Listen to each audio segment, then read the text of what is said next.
Matt Hall here with Derek Young from Bill Snyder Family Stadium after K-State opens the 2018 season with a 27-24 win over South Dakota. Derek, a lot more excitement tonight than we probably expected. Yeah, I mean, they were trailing 24-12 at halftime, so it took a 15-0 shutout in the second half to kind of pull off the victory.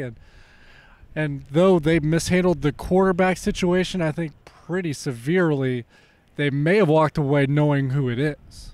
I would agree. One of the biggest plays of the game, if not the biggest, of course, was Skylar Thompson's late touchdown to Isaiah Zuber. Skylar Thompson talked with us in Veneer after the game about that play. A couple plays before, we tried to run like a post flag, and the corner just head outside and didn't really bite on it at all, so we figured we'd have a good shot at the post. And I was just reading the safety, and he kind of got flat-footed, and I knew I had a shot to throw it over top, so I just put it there, and hopefully, Zuber was there, and he was, like always. So, Derek, Zuber made two huge plays tonight, not just the touchdown to put K-State up late, but also the punt return when K-State was really struggling. Big night for Isaiah Zuber. Yeah, and he kind of ended the season last year at Bill Snyder Family Stadium the same way, cementing the Iowa State game with the touchdown grab. But you know what I liked about Zuber tonight is we kind of got to see the speed that we've been hearing about. He's the fastest player on the team, of course. We always hear about it, but not necessarily has played that fast. I think we saw that speed on the field and on display for the first time I think we've seen. You mentioned the quarterbacks. That will be the big topic from this game. Neither played particularly well, but Skylar Thompson did do enough, as Bill Snyder even said in post game down the stretch, to get the win. That matters. Another late fourth quarter rally with Skylar Thompson at quarterback. Yeah, Skylar Thompson started the game. Skylar Thompson finished the game.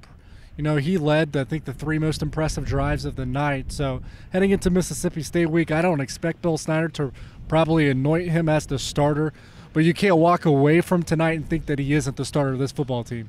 On the ground, Alex Barnes did run for just over 100 yards, but had 3 fumbles. Barnes was pretty hard on himself in postgame afterwards. It was really tough, I took it for granted today, and I also want to apologize to all the K-State fans that came today. I didn't come ready, and I'm a better player than that, and I know I am. My teammates know that too, and we're going to take some responsibility for this offense's poor performance, and we're going to come back better next week. So like I said, Derek, Barnes did go over 100 yards, but the ground game struggled really all night. What do you think of the play of Barnes and the offensive line? The offensive line, they're definitely not going to hang their hat on this performance. I was pretty disappointed to see them, especially since they've been, talked about during the offseason as perhaps one of the best offensive lines in the country. We didn't see anything close to that tonight.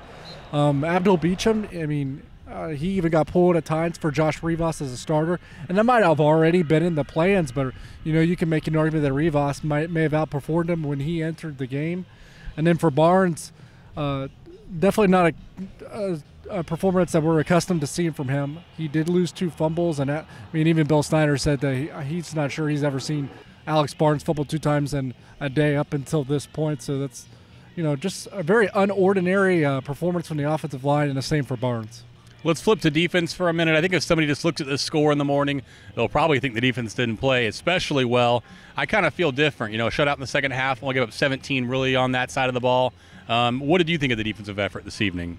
You could honestly say they perhaps only gave up 14, so that's only 2 scoring drives, because 3 points, I think, came off the Alex Barnes fumble. So when you put in that, there's only 2 possessions where South Dakota really came up with points on the offensive end. And something that I really took away was even the defensive backs at the end of the game. Chris Nelson and I were talking about it as we were watching the game. Blake Seiler had confidence in these guys.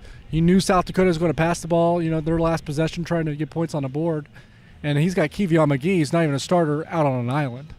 Absolutely did. Let's wrap up by talking special teams. We already talked about Isaiah Zuber's punt return for a touchdown. That was a massive play.